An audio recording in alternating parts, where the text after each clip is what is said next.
Le metteur en scène Barry Kosky signe la mise en scène de La Flûte enchantée qui prend l'affiche en fin de semaine à l'Opéra de Montréal.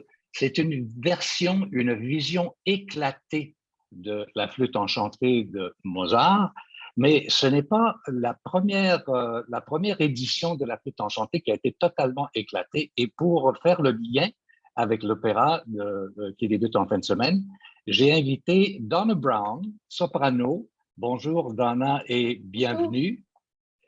Et Donna Brown qui a bien connu La Flûte enchantée parce que c'est une soprano de profession qui maintenant enseigne beaucoup, bien qu'elle continue de chanter aussi.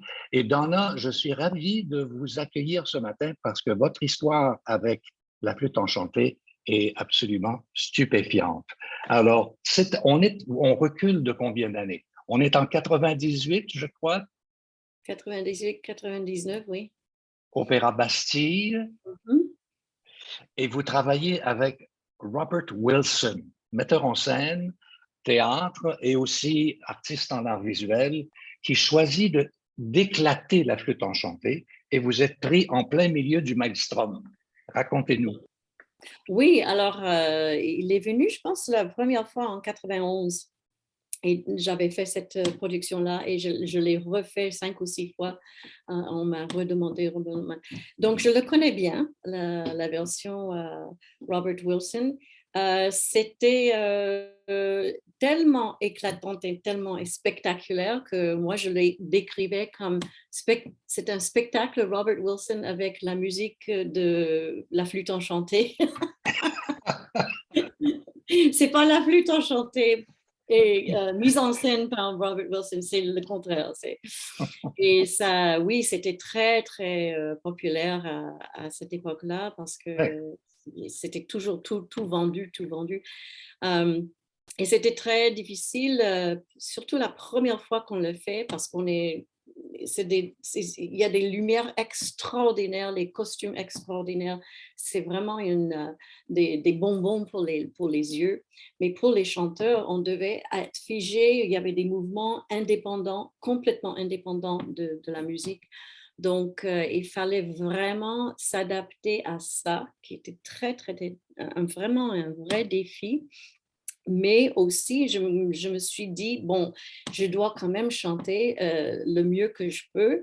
Et c'était pour moi, surtout la scène de suicide de Pamina, Du also bist, c'est tellement, et moi je devais être comme ça, Du also bist. Alors j'ai décidé d'essayer de trouver quand même dans le plus profond de moi, quand même l'émotion qui passe quand même avec les mouvements Mhm. rigides. Donc, pour moi, personnellement, c'était un défi intéressant. Je l'ai rendu intéressant, disons. Et ce que je peux vous dire aussi, c'est que les spectateurs étaient éblouis. Moi, j'ai été dans la salle de l'Opéra de Bastille pour une représentation, alors que je ne vous connaissais pas et que j'ai Mhm. vu ce spectacle se déployer devant mes yeux. Wilson faisait avec les costumes des espèces de dessins sur la scène, Oui. et la reine de la nuit était montée sur un échafaud d'une certaine façon, et c'était pour les spectateurs. À la fin du spectacle, à Paris, on était un petit peu rigide dans le classicisme de l'opéra, et il y avait autant de chou qu'il y avait de bravo. Ah, ah, ah. Je ne sais pas si ça va être la même chose à Montréal, parce que Barry Kosky aussi a fait une version très éclatée de La Flûte enchantée. Il est Mhm. question effectivement de silhouettes, il est question de dessins animés, et c'est comme si les chanteurs avaient des gâchettes, un peu comme vous dans le Mhm. spectacle de Wilson. C'est vous qui déclenchiez les actions. Mhm. Le Mhm. timing était tellement précis que Oui. c'est assez incroyable. Donc, vous avez, bon, on va parler de vous un peu, vous avez aussi travaillé à l'Opéra de Paris pendant plusieurs années. Vous avez travaillé aussi avec un autre metteur en scène de théâtre qui était aussi à l'Opéra, Peter Brook. Et quelle a été cette expérience avec lui en quelques mots? Alors, pour moi, c'était une chance inouïe que j'ai commencé ma carrière avec Peter Brook. C'était la Incroyable. première fois que j'étais engagée.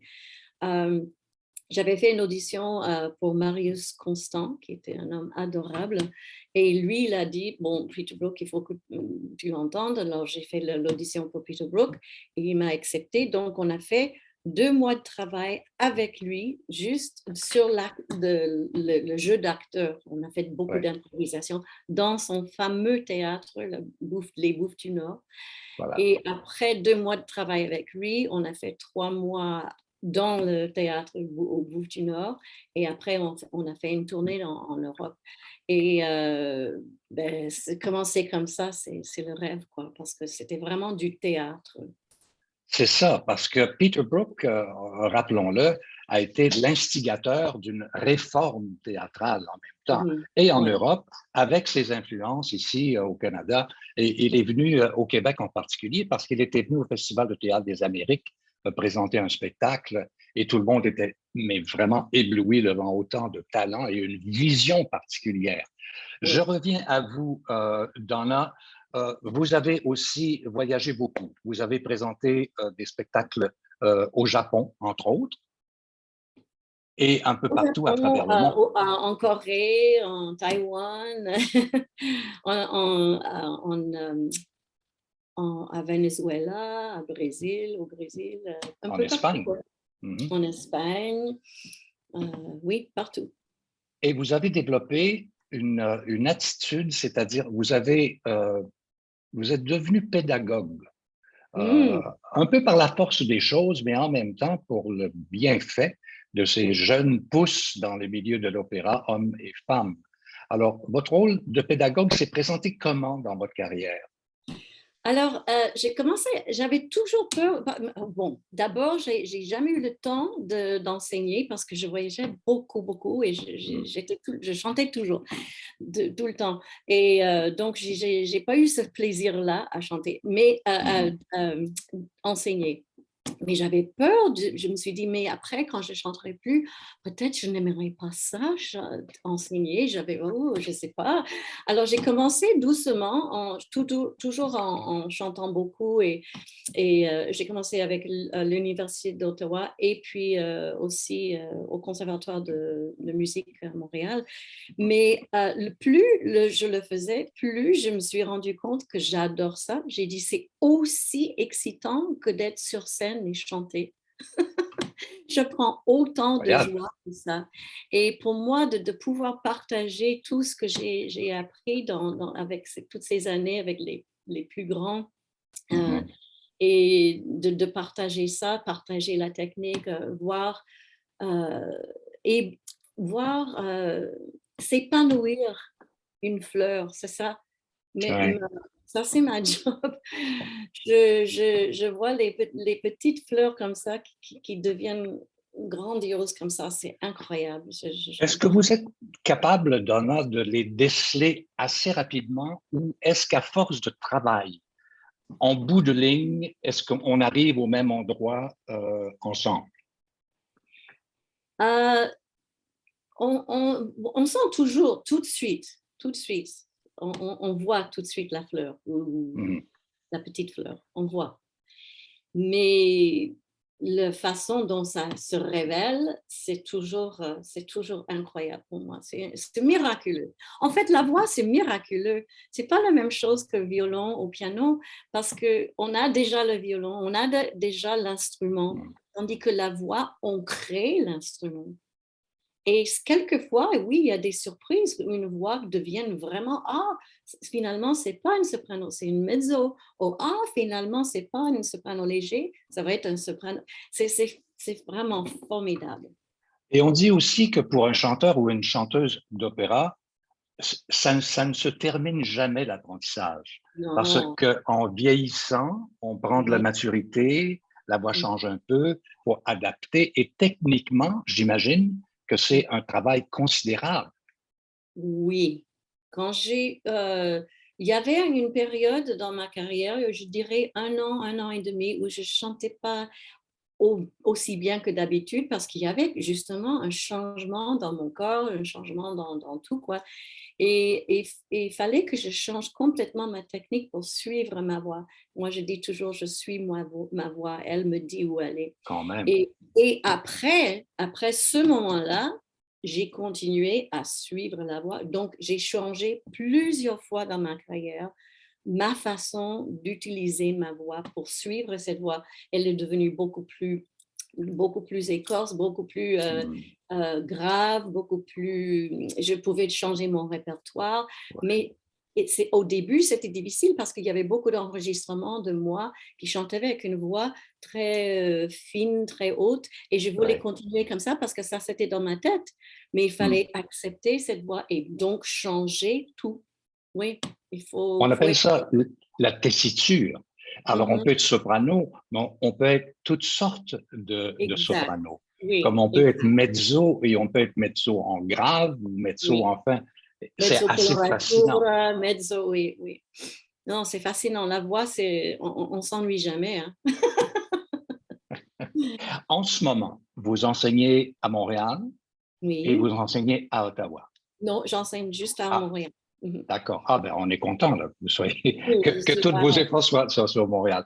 Bon, Voilà, voilà. il y a l'atelier lyrique, il y a ceux qui sortent des universités, McGill, Montréal, Conservatoire.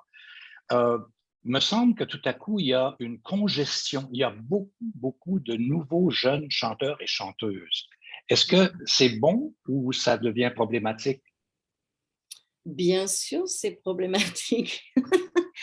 Ah, il faut chercher le travail, hein, c'est toujours la demande. Oui, il y a beaucoup, beaucoup de très bons chanteurs ici à Montréal, c'est extraordinaire.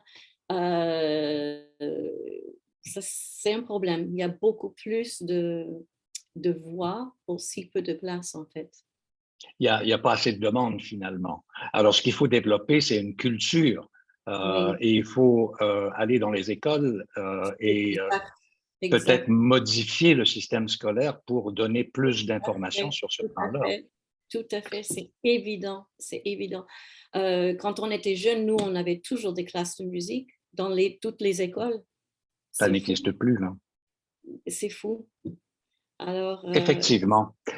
Donna, écoutez, j'aimerais donner rendez-vous aux gens pour qu'on puisse vous entendre. Et ce qu'on va entendre, c'est Pamina.